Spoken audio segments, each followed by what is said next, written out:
उत्तर प्रदेश के बिजनौर से आरएलडी सांसद चंदन चौहान हमारे साथ मौजूद हैं। सर, उत्तर प्रदेश से आप सांसद हैं और उत्तर प्रदेश की राजनीति में इस दौरान लगातार भूचाल देखने को मिल रहा है। चाहे अलग अलग शहरों का जिक्र कर ले, अलग अलग जिलों का जिक्र कर ले, या फिर उत्तर प्रदेश की कानून व्यवस्था का जिक्र कर ले, क्योंकि I love Mohammed, I love Mahadev, I love Yogi Adityanath, I love bulldozer के पोस्टर लग रहे हैं।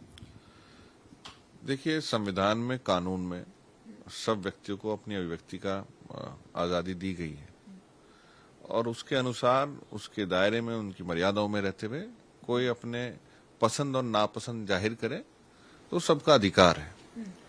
पर किसी भी घटना से, किसी भी आपके चाल चलन से अगर और लोगों को दिक्कत हो, कानून व्यवस्था या लॉ एंड ऑर्डर सिचुएशन हो, वो शायद कहीं भी स्वीकार नहीं है। तो जहां तक मुझे पता है, उत्तर प्रदेश की सरकार माननीय योगी आदित्यनाथ जी के नेतृत्व में लॉ एंड ऑर्डर की कोई भी सिचुएशन उत्पन्न नहीं होने देगी। लेकिन सपा प्रमुख अखिलेश यादव का अगर जिक्र कर ले तो वो कह रहे हैं किसी एक धर्म को टारगेट किया जा रहा है और लगातार विपक्ष उत्तर प्रदेश की कानून व्यवस्था पर सवाल भी खड़े कर रहा है। नहीं, ऐसा नहीं है।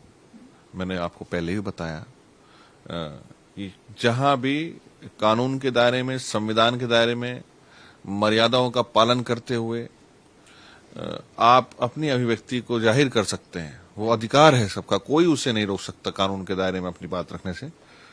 पर वहीं आपको पता है कि त्योहारों का समय है, बाजारों की रौनक जीएसटी के बदलाव से दोबारा आई है, लोगों में उत्साह है, मौसम का भी बदलाव है। तो इस समय भीड़ और जहां खुशहाली का माहौल रहता है, उसमें कोई बाधा उत्पन्न ना हो, कोई लॉ एंड ऑर्डर सिचुएशन ना हो। उत्तर प्रदेश बहुत बड़ा है, सहारनपुर से लेकर बलिया तक, वहां तमाम लोग खुशहाली के साथ इन त्योहारों का आनंद ले सके और अपने आराध्य को पूज सके, उसकी व्यवस्था सरकारों करनी है और उसमें भी कोई कोताही बरती नहीं जाएगी।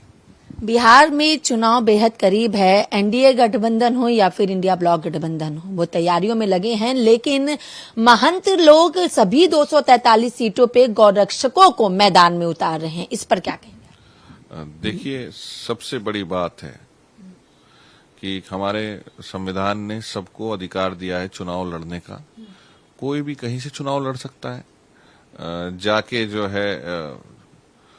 तो गौरक्षक भी इसी देश के नागरिक हैं, गौ सेवा काम कर रहे हैं, गौ भक्त हैं। हम लोग हमेशा, सब जितने किसान लोग हैं, चौधरी चरण सिंह जी को मानने वाले लोग हैं, वो सब पशुपालक हैं, वो सब गौपालक हैं और गौपालकों भी गौरक्षकों के हमेशा साथ रहते आए हैं।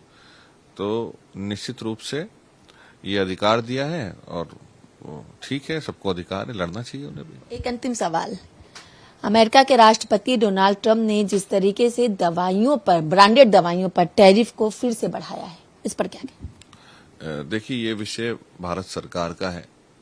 भारत सरकार के संबंधित अधिकारी लगातार डील कर रहे हैं।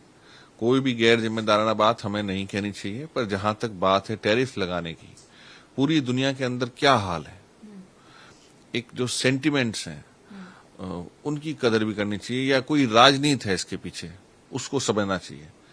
पर आपके चैनल के माध्यम से मैं विश्वास दिलाता हूं कि विश्व और मैं और विश्व की परिस्थितियों में आज भारत बहुत स्ट्रांग है।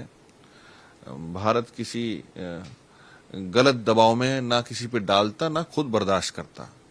पूरा देश एक स्वर में, एक पूरी ताकत के साथ आज आदरणीय प्रधानमंत्री मोदी जी के हर निर्णय के साथ खड़ा है।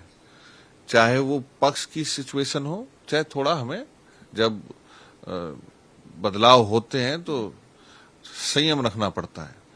तो ऐसा नहीं है, प्रधानमंत्री जी के हर निर्णय के साथ भारतवर्ष का प्रत्येक नागरिक, 145 करोड़ की बड़ी संख्या खड़ी है, जो हर किसी चुनौती, राजनीति या साजिश का सामना करने में अपने प्रधानमंत्री के साथ रहेगी। शुक्रिया। वीडियो जर्नलिस्ट सत्येंद्र के साथ मैं कंचन अरोड़ा, दिल्ली, हिंदी खबर।